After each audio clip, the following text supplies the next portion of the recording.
Okay.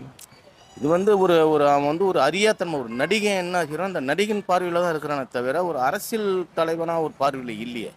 ஒரு அரசியல் தலைவன் பார்வை நான் என்ன பண்ணுவேன்னா, பூத்து கமிட்டி எம்ஜிஆர் வந்து ஒரு தலைவன் போக மாட்டான்.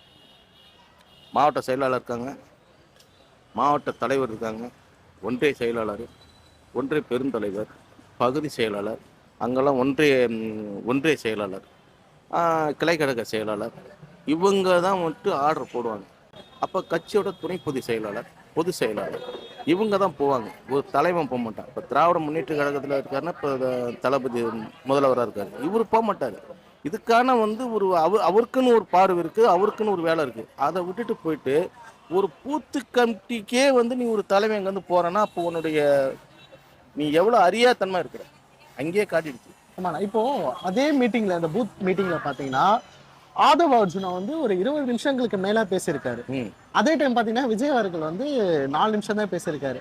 சோ இதுல யார் தலைவர்ன்றது ஆதவ் அர்ஜுன் தான் ஏன்டா செலவு பண்ணுறது பூரா அவன் தான் பண்ணுறான். ஒரு நம்பர் லாட்டிஸில் வர பணத்தை பூரா இவன் தான் செலவு பண்ணுறான்.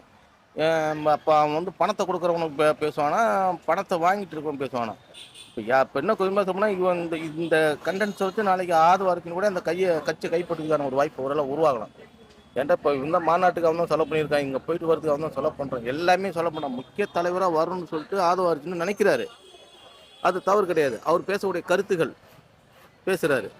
ஆனால் அந்த கருத்து யார் பேசணும்னா, அவர் பேசி முடிக்க பிறகு தலைவன் அதை விட ஒரு 20 நிமிஷம் எஸ்ஸாக பேசணும். அப்போ பேசினா இது மாதிரி வந்து ஒரு ஆதவ அர்ஜுன் வந்து அவர் துணை பொதுச் செயலாளராக என்னன்னு தெரியல, கட்சியில் இருக்கார்.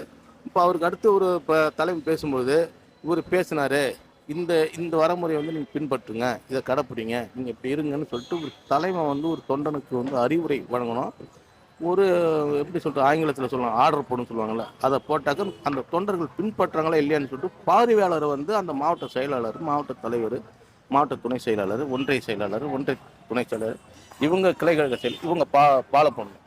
இதுதான் வந்து ஒரு கட்சியோடைய வரமுறை. இதுவுமே இல்லாமல் வந்து நீ ஒரு தலைவன் இங்கேருந்து போயிட்டு ஒரு பூத்து கமிட்டி ஏஜென்ட் பண்ணுறதுக்காக நீ பூத்து கமிட்டி போகிறதுக்காக ஒரு தலைவன் போகிறான்னா, இது எந்த வகையிலையும் வந்து ஒரு அரசியல் நடத்த தெரியாத ஒரு எப்படி சொல்லுவாங்கன்னா, சாப்பிட தெரியாத வாந்தி எடுத்தா எப்படி இருக்கும், அது மாதிரி கதை தான் இது. ஓகே. ஒரு இலையில சாப்பாடு போடுறான், ஃபஸ்ட்டு இலையில வந்து சாப்பாடு பரிமாறுறாங்க பார்த்தீங்களா, எதை முன்னாடி வைக்கணும் எதை பின்னாடி வைக்கணும்னு இருக்குது. பின்னாடி வைக்கிறத முன்னாடியும் முன்னாடி வைக்கிறது பின்னாடி வச்சாக்க அந்த சாப்பாட்டுக்கான இலை இருக்கு பார்த்தியா, அந்த இலைக்கு அழகு போயிடும், மரியாதை போயிடும். அப்போது எது யார் அதிகமாக பேசணும் யார் கம்மியாக பேசணும்னு சொல்லிட்டு அந்த வரமுறைய திட்டத்தை கூட வகுக்க முடியாத ஒரு தலைமை இருக்கிறான்னா எப்படி ஏற்றுக்க முடியும்?